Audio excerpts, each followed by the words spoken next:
Hello and welcome from Create and Fly. Today we're going to be looking at my 1 to 200 scale / N scale model airport stroke cargo apron area.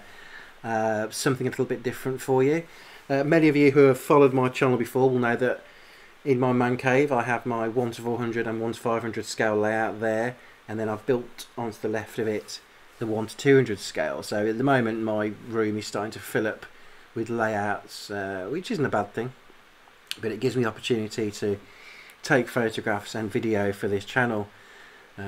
So that is how it's looking at the moment. So let's get on to some more detail of the actual 1 to 200 scale layout.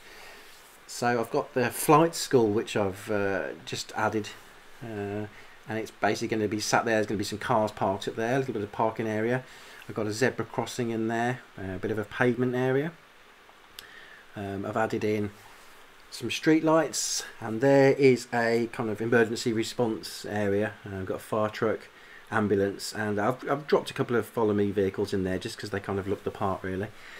I've got some trees. Obviously the fencing is quite important in this. Obviously you have to have the fencing to separate the different areas, and it just adds to the realism. There is the security entrance, the checkpoint. I've always had a little selection of 1 to 160 buses and coaches, so I thought it'd be appropriate just to put like a bus depot in there. These buildings are great. They're off a guy on eBay, and they're 3D printed. They're plastic and they just glue together, and they look really nice. So I thought that would be perfect for the bus depot.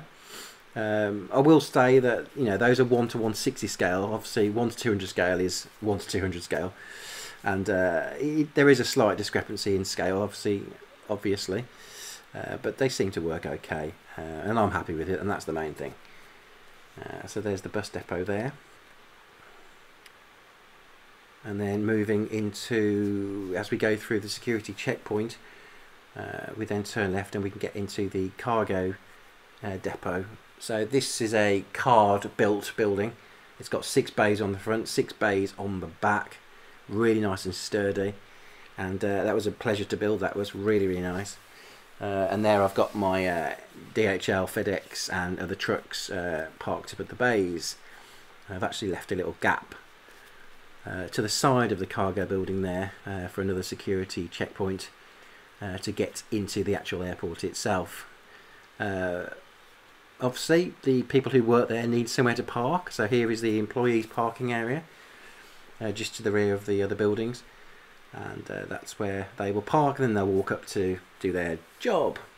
Again, more fencing there, bit of grass added in just to bring it to life a little bit. This cargo building again was off eBay.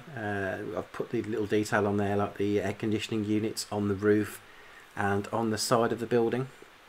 The little red and white security barriers, the actual red and white barriers are off eBay as well. They're all 3D printed, and they kind of add something that you would probably see at an airport.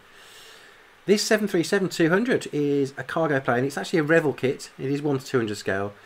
I actually cut the door out, angled it, and then made it into a cargo plane.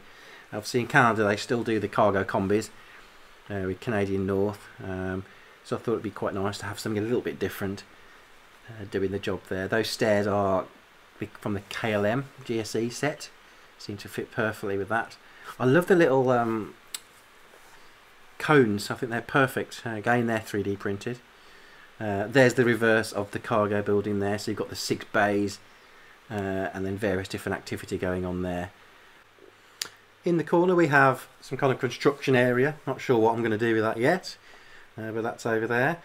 And then to the right, I've decided to utilise an old hangar. This is predominantly for Cessna private aircraft, but I've used it for a storage area. We can see there we've got the 737 and an Air Canada -8 sat in there in storage. So hopefully this will give you an idea of how it's starting to look. I'm actually going to add markings on the foil, like taxiway lines and stuff like that, just to bring it to life a little bit more and make it look less flat and concretey.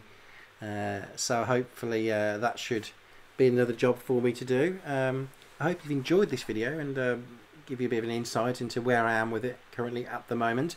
Like I say, there is a discrepancy between 1 to 200 scale and N gauge, but I'm the only one that's going to see this, so I don't really mind, and it's starting to look really good. I'm really happy with it so far.